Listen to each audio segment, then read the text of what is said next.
Hello everyone. In this video, we'll have a close look at mirrors, including plane, concave, and convex mirror. We'll draw the ray diagram of convex and concave mirrors. We'll look at the image formation. We'll use the purposes and the uses of all the mirrors. And at the same time, we'll look at how the laws of reflection help us to derive and how they help us in the making of the ray diagram of the two mirrors, that is concave and convex. So we'll start off with discussing some few things about plane mirrors. So plane mirror is a mirror that is straight. That means it is not curved. That means this angle is 180-degree, and that is it is straight, and one of the surfaces of it is polished as silver coating. So this is called a plane mirror. And in a plane mirror, it has some characteristics. So let us have a quick look at that. So the first one is that the image is erect. That means it is up straight. So when you look in the mirror, you see yourself standing straight only, not upside down. That means you do not see your head down and your leg up. That means you see yourself erect, that is straight. And the second property is that the size of the image is same as the size of the object. So when you look in the mirror, your face looks of the same size that it actually is, and it does not look enlarged or diminished. And the next property is that the image formed in the mirror is virtual and it cannot be captured on a screen. So I'll discuss about it in a minute, but let me tell you the next point, that it is the image that is formed is laterally inverted. So that means uh, it is left to right turn. That means if you raise your right hand, the person in the mirror will also raise his right hand. But when you look from front, it will seem that he's raising his left hand and not the same hand. So what is virtual? Virtual is that the reflected rays do not meet. So here you can see the incident ray is this. Let me draw it properly. Yeah, this is the incident ray. And when they reflect, they do not meet. Okay, you see they do not meet. So that is when the rays do not meet, then it is virtual image. And instead of actually meeting, they do not meet actually but virtually. That means they meet behind the mirror, and they do not actually meet, but we assume that it meets. So they meet behind the mirror and form the image. That's why it is called virtual. And now let us look at the laws of reflection. And the laws of reflection, the first one says the angle of incident is equal to the angle of reflection. That means first we need to look at the components. First, this is the plane mirror. This is the normal, and the normal makes an angle of 90-degree with the plane surface.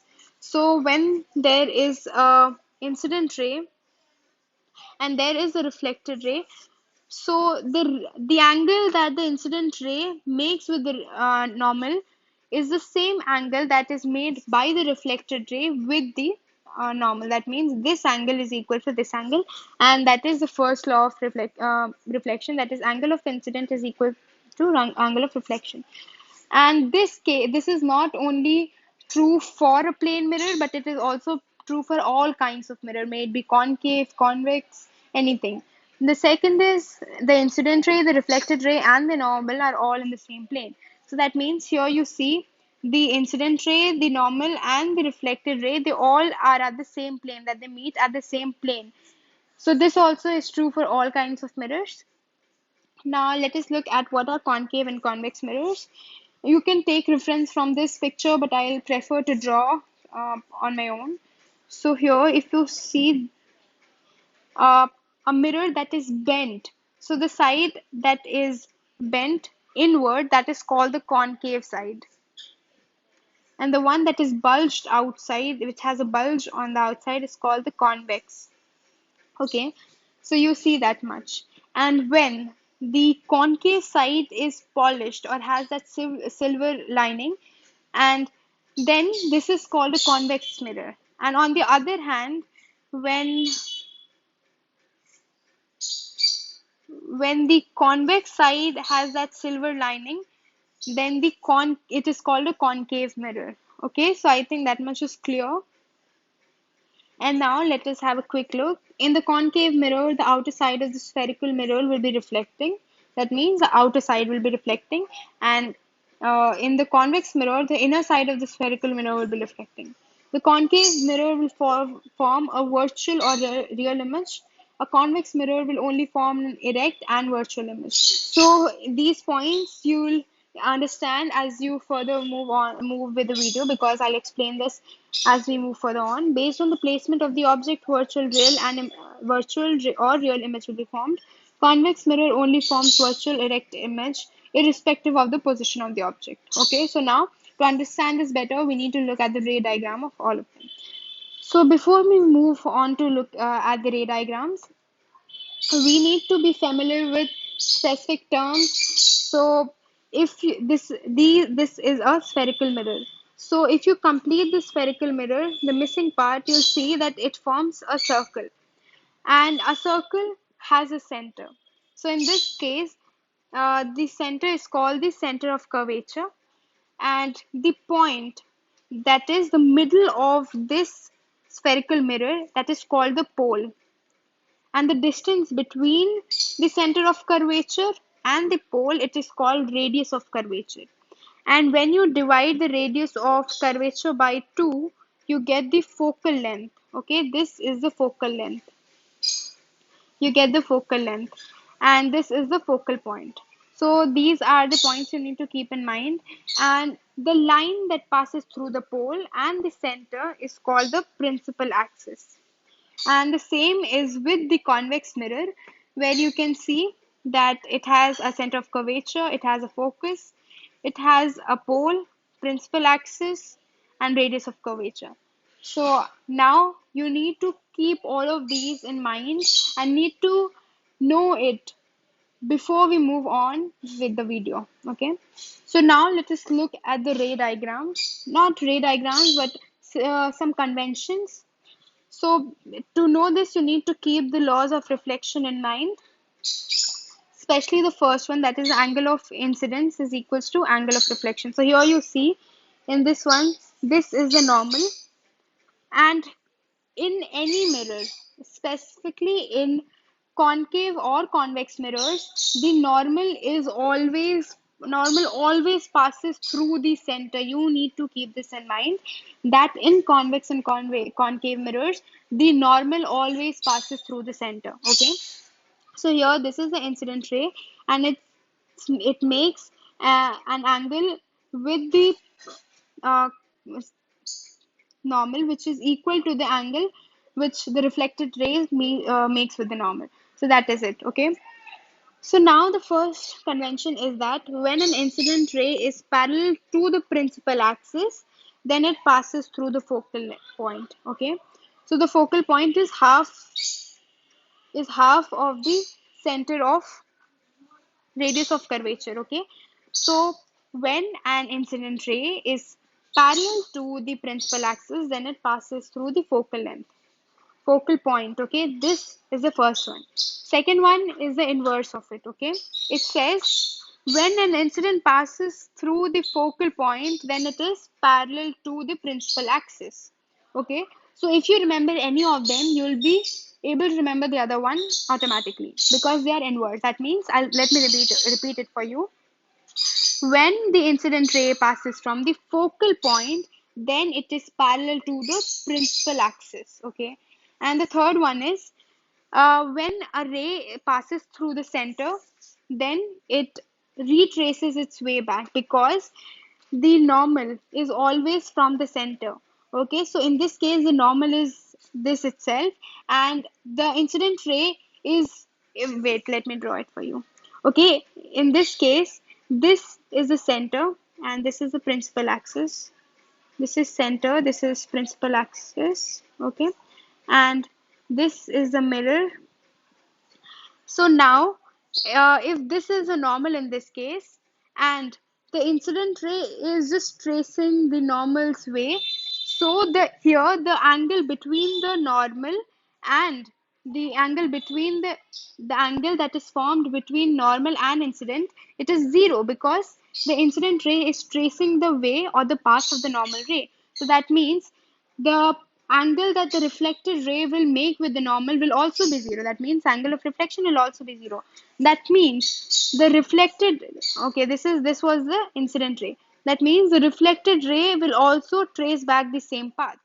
So that means when a ray passes through the center, then it will retrace its way back. So these are the four conventions that you need to keep in mind before we move further on to look at the other ray diagrams.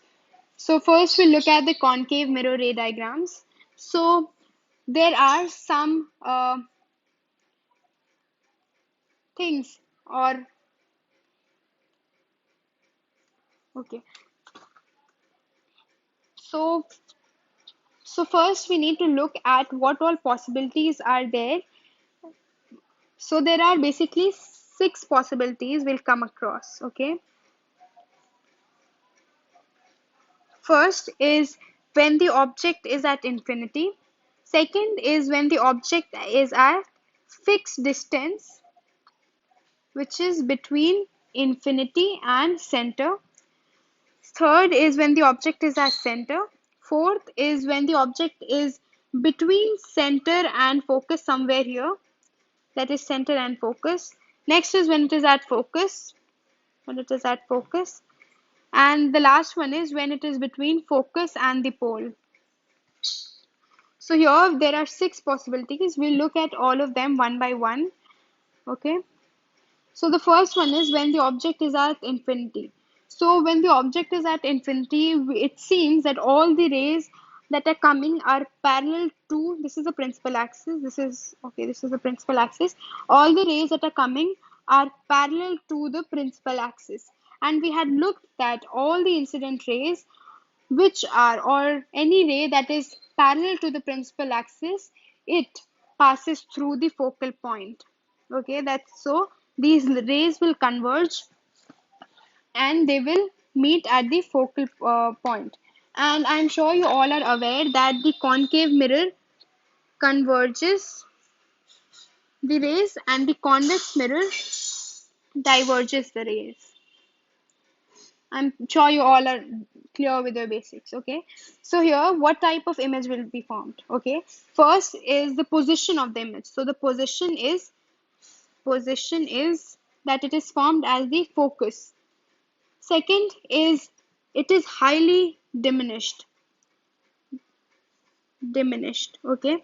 That is the size of the image. This is the size of the image.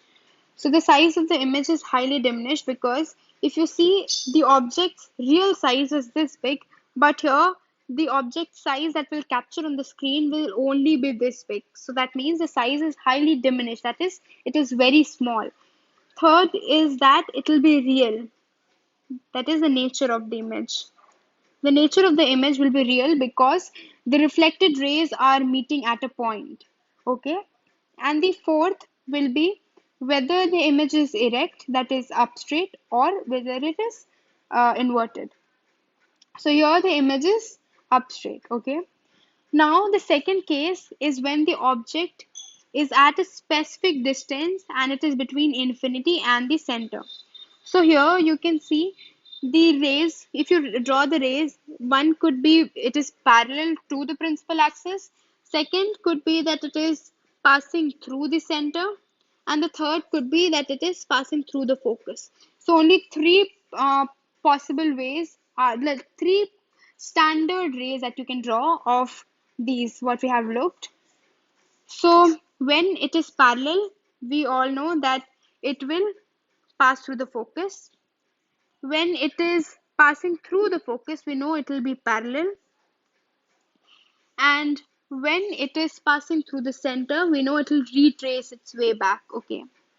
So now if you see this purple ray, the blue ray and the yellow all are meeting at a specific point which is here. So that means this is the point where the image will be formed. But a thing that you need to keep in mind is that the size of the image is counted from this principal axis. That means this is the image that is basically formed. Okay, so now let us again look, uh, note it down. The position is between center and focus, that is between center and focus. This is the position. The size is diminished. It's not highly diminished, but if you see the real size of the object was this big and the image is only this big, that means it's diminished. And the nature is again real because the reflected rays are meeting. And if you see the image, it is inverted. That is, it is upside down. Okay. And one convention that I'll tell you, you need to keep in mind is that if this is the mirror, this is the principal axis, this is the plus side, this is the minus, this is the minus, and this is the plus. Because if you go up, if you look at the Cartesian plane, if which you have might have read in the mathematics, then this here both x and y are positive. Okay, both x and y are positive. Here y is positive but x is negative. Okay, here both are negative. Okay, both are negative, and here again y is negative and x is positive. So when the object is down, that means it's negative, and when it's face up above the axis, that means it's positive.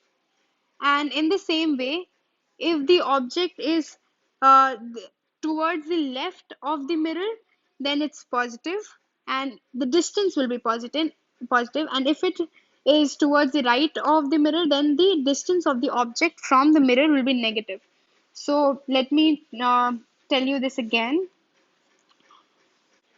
So if this is the mirror and this is the principal axis, this is pole. So if the object is here, so the distance is positive. If the object is here, the distance is negative. And if the height of the object is this much, then it's positive. And if the height of the object is down of the principal axis, then it is negative. Okay. And if it is positive, that means it's erect. And if it is negative, then it's inverted. And the same way, if the object is formed on the plus side, then it is virtual. And if it is formed on the negative side, then it's real. So these are the things you need to keep in mind. Now let us look at the other ray diagrams. So now we had looked at infinity, we had looked at center. No, we had looked at a specific distance between infinity and center. So we had looked at two. Now the third one is when the object is as center. So the possible rays coming out from here we can draw is one that will be parallel to the axis, and the other will be when it is passing through the focus. Okay. And now we know when the incident ray passes through the focus, then the reflected ray will be parallel to the principal axis. Okay.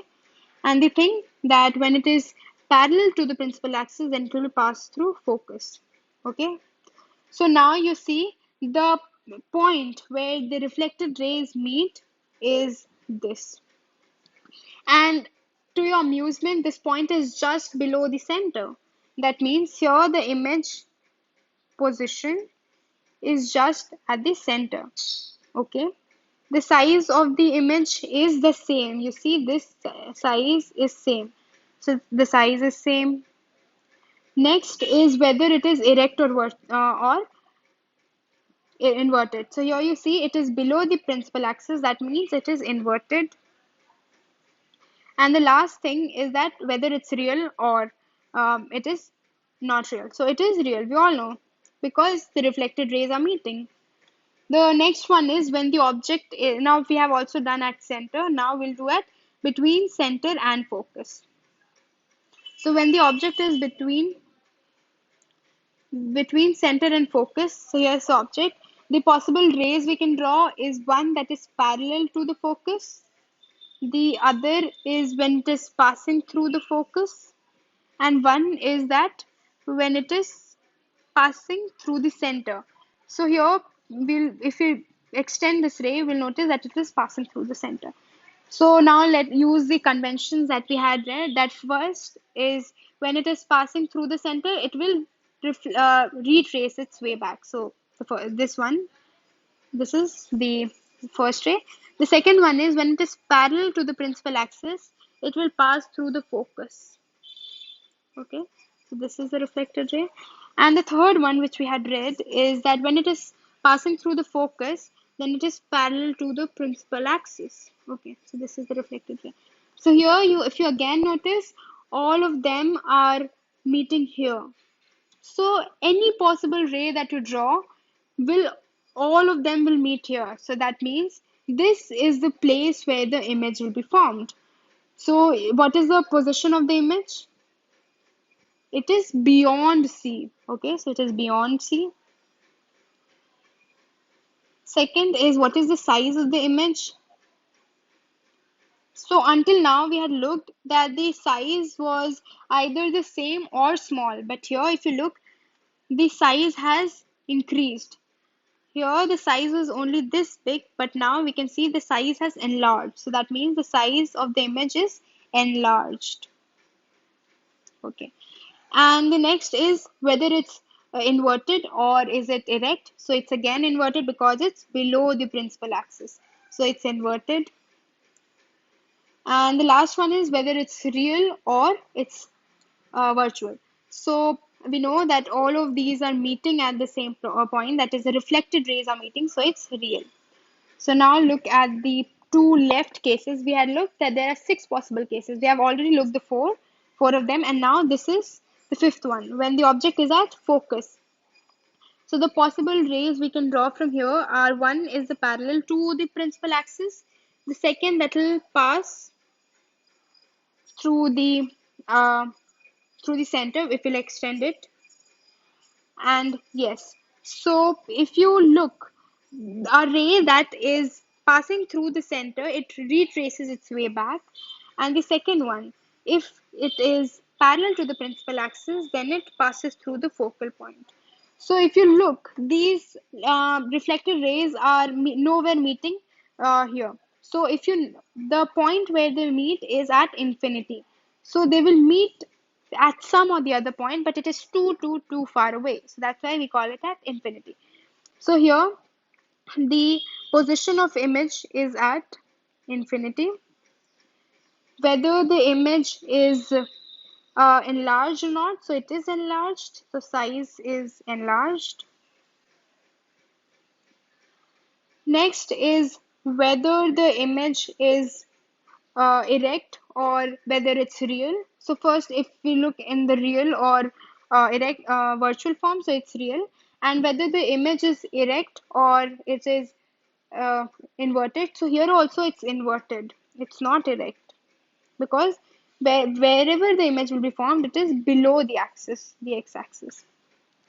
And now the last possible case, that is when the image is between the pole and the focus. So that is here. The object is between the focus and the pole. So here the possible rays you can draw is, one is at the pole and the second is when it is passing through the focus. Okay. And so this ray will trace back its way because it is passing through center. The second one will, as we had known, that it will form the same angle which the incident ray has made with the normal. So the reflected ray will make the same angle. And so if you notice, these two are the reflected rays. So if you see, they're going farther away and they're not going to meet ever. But at the same time, if you just use your imagination and trace these lines behind the mirror, you'll notice that they are meeting somewhere. And we know when the rays, the reflected rays, are meeting, not actually meeting. So that's when virtual image is formed. So here we'll see a virtual image being formed. And if you see here, the image is above the axis, x-axis. So it is erect, that is it is up straight. If you see the size, then it is enlarged. It is enlarged. And what else is left? Okay. And the position. So position is behind the mirror.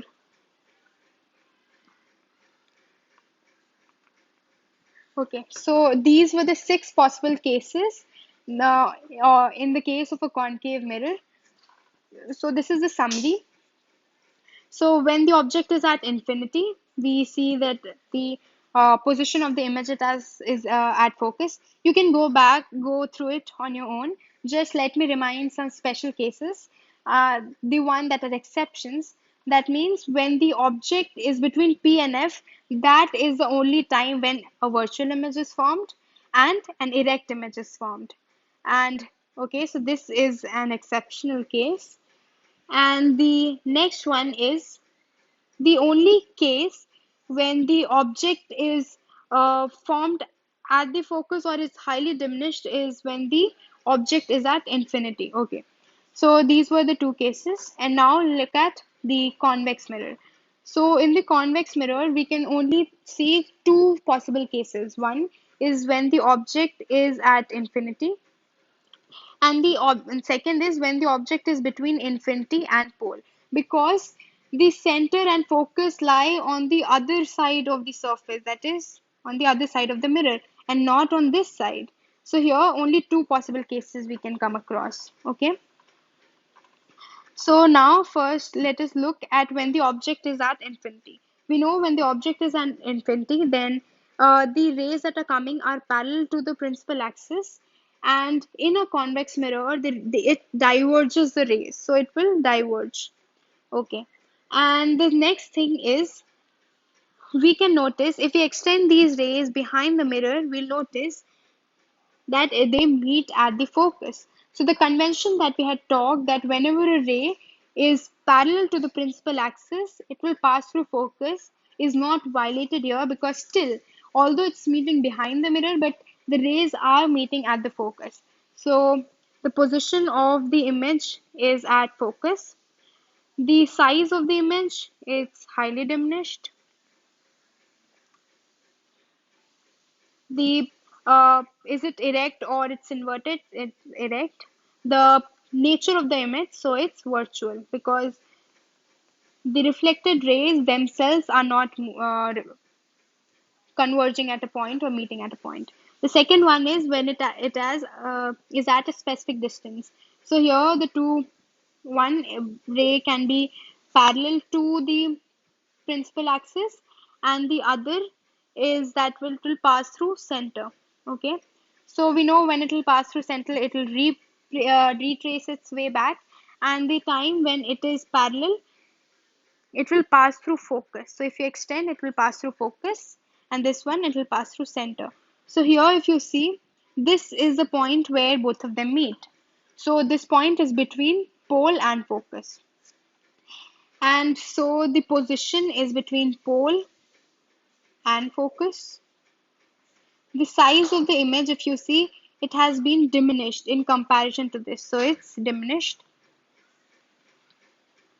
Next is whether it's erect. So if you see it's above the x-axis, that means it's erect, and it's virtual because we know that the convex mirror always makes a virtual, erect, and diminished image. So here you can go through it. So here are some of the uses. So we know that the concave mirror reduces the size of things that it makes them diminished. So now when you use this, you can see a broader or have a broader picture. Um, so you can, it is used in rear view mirror, shop security mirrors, and the concave mirror enlarges the size of the images or the size of the object. So it is used in makeup where you need to look at fine details. Dentists use it, torch and solar furnaces to produce heat. And so that was it. And thank you, everyone.